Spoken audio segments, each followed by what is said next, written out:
जे उसो ही तो जीतेगा। जे उसो के अलावा किसी और को प्रेडिक्ट कैसे कर सकते हो तुम लोग? कौन है वो जो जे उसो को जीतते नहीं देखना चाहता? हाँ, PKL। तो guys, so much champions of the world में वो 3DX season the best wrestling creator on this subcontinent with the best wrestling audience. Obviously वो जिस तरीके से edits बनते हैं उसी पे ranked था। मैं भी नहीं चाहता जे उसो जीते चैंपियनशिप, बट सबसे पहले तो भाई मैं शेमस को अप्रिशिएट करना चाहूंगा। ये जो वर्क ऑफ आर्ट बनाई है ना शेमस ने, ऐसे ऐसे ऐसे हाथ फेरना चाहूंगा शेमस के पैक्स पे कि भाई ये वही लौंडा है जिसके ऊपर ड्रू मैकिंटायर ने वो टॉन्ट मारा था, burger after burger after burger, बाहर निकल अब।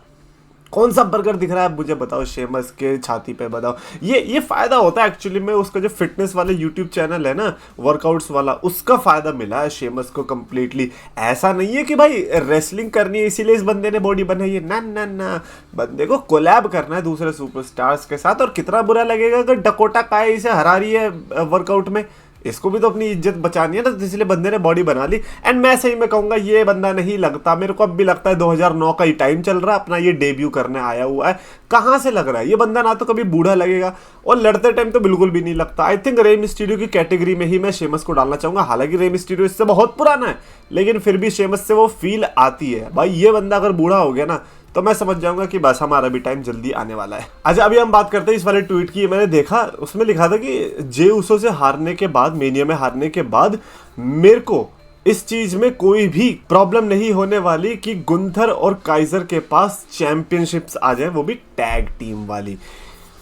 हो how can people say that? Like इतना स्ट्रेट फेस के साथ लोग कैसे कह सकते? फर्स्ट ऑफ ऑल यहाँ पर बहुत सारी प्रॉब्लम है। नंबर 1 बीइंग जे उसो का जीतना। Like Jey Uso, he's so overheat and all, but यार मत करो ना प्रेडिक्ट कि जे उसो को वर्ल्ड हेवीवेट चैंपियनशिप के लिए। यार गुंथर जिता दो। लास्ट ईयर जिस तरीके से बेचारा हारा सैमी जेन से, फिर तो अब ऐसा लगेगा कि इसकी लाइफ ही ऐसी है कि ये अच्छा टाइटल रेन देगा, अच्छा भी नहीं तो कम से कम टाइटल होल्ड करेगा काफी टाइम तक, और रेसलमेनिया के आगे इसके बच जाएगी बैंड।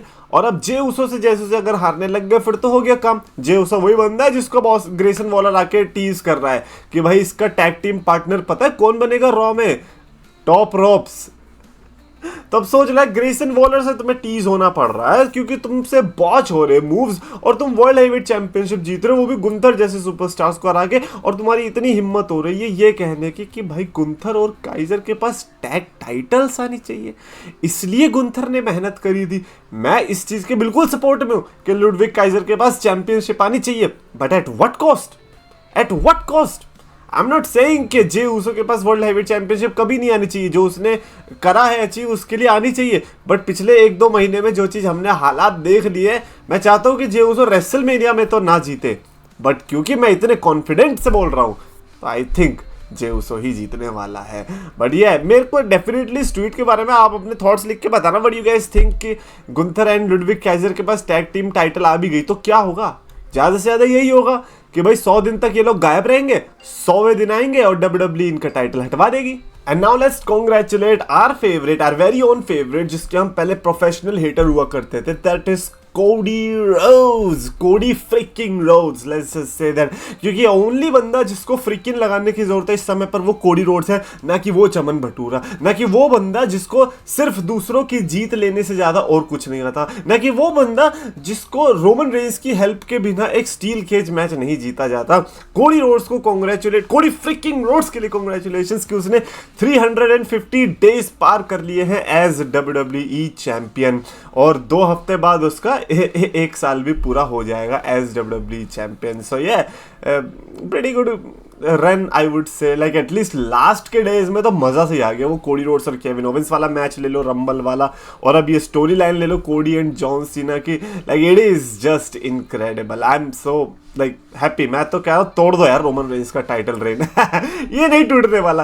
रोमन रेंस का टाइटल रेन तोड़ने के लिए तो मुझे लग रहा है दिव्य शक्ति ही लगेंगी, इतनी आसानी से तो कोई नहीं टूटने वाला। एंड फाइनली क्या इस बारे में हम बात करते हैं जो कि अब रिसेंटली बहुत ट्रेंड चल रहा है, क्योंकि यार अब देखो रोमन पंक और सेथ का ऐसा मैच है, बड़ा मैच है। अनप्रिडिक्टेबल भी मैच है, ऐसा नहीं है कि आप किसी एक को विनर प्रिडिक्ट करके कह सकते हैं हाँ ये तो जीत ही जाएगा। आपके पास बहुत सारे ऑप्शन है, आप रोमन रेंस को पिक कर सकते हो because like come on Roman Reigns कैसे हार सकता है। आप सीएम पंक को पिक कर सकते हो कि कम ऑन यार पहला उसका रेसलमेनिया होने वाला है इतने टाइम के बाद, मेन इवेंट तो छोड़ो पहली ही रेसलमेनिया होने वाली इतने टाइम के बाद, कम ऑन कैसे हार सकता है। देन सेथ रॉलिंस को तो कम ऑन कैसे पिक कर सकते हो आप। तो ये तीनों सुपरस्टार्स हैं और इनके लिए अलग अलग थ्योरीज आई कि भाई रोमन रेंस कैसे जीत सकता है, सीएम पंक कैसे जीत सकता है। अब अपेरेंटली सेथ रॉलिंस के लिए जो बड़ी ट्रेंडिंग थ्योरी आ रही है इसमें मेरे को इंटरेस्ट तो है बट आई डोंट नो कि इसके ऊपर कैसा फील करना चाहिए, एंड दैट इज कि सेथ रॉलिंस बन गया है पॉल हेमन का है। मतलब जो Roman Reigns and CM Punk के बीच में वो दिख रही थी कशमकश की भाई कौन पॉल हेमन को स्नैच करेगा, कहीं सीएम पंक तो नहीं स्नैच करने वाला, but secretly somehow Seth Rollins is the next Paul Heyman guy. मुझे बताओ करना क्या चाह रहे हो यार, तुम्हारा ब्रॉक लेसनर भी अभी आ सकता है, तुम्हारा रोमन रेंस के साथ अभी चल रहा है, तुम्हारा सीएम पंक के साथ फ्यूचर दिख रहा है, तुम ब्रॉन ब्रीगर को बैक स्टेज में ट्रेन कर रहे हो, तुम सेथ रॉलिंस के ऊपर रूमर्स फैला रहे हो। बट पॉल हेमन भाई तुम्हारी एज कितनी है यार, क्योंकि एज के हिसाब से तो तुम कुछ ज्यादा ही लालच नहीं कर रहे स्टोरी लाइंस में आने का। मुझे तो लग रहा है आप नाजायज फायदा उठा रहे हो अपने WWE में पुराने कनेक्शंस का। But Paul Heyman and Seth Rollins एक यूनिक पेयर होगा। मुझे लगता है कि सेथ रॉलिंस का एक जो प्राइम रन आएगा आई थिंक वो पॉल हेमन के साथ डेफिनेटली आ जाएगा। एक ऐसा रन होगा जो कि शायद से उसका अब तक का वो जो 2015 वाला सेथ रॉलिंस था उसके बाद से जो ये आएगा वो आई थिंक बेस्ट हो सकता है, बट नेवर से नेवर। और सबसे पहली बात तो क्या ये होना भी चाहिए, like what is the logic behind this and why it should happen. It should happen because Roman Reigns और सेथ रॉलिंस के बीच कभी कुछ तगड़ा देखने को ही नहीं मिला।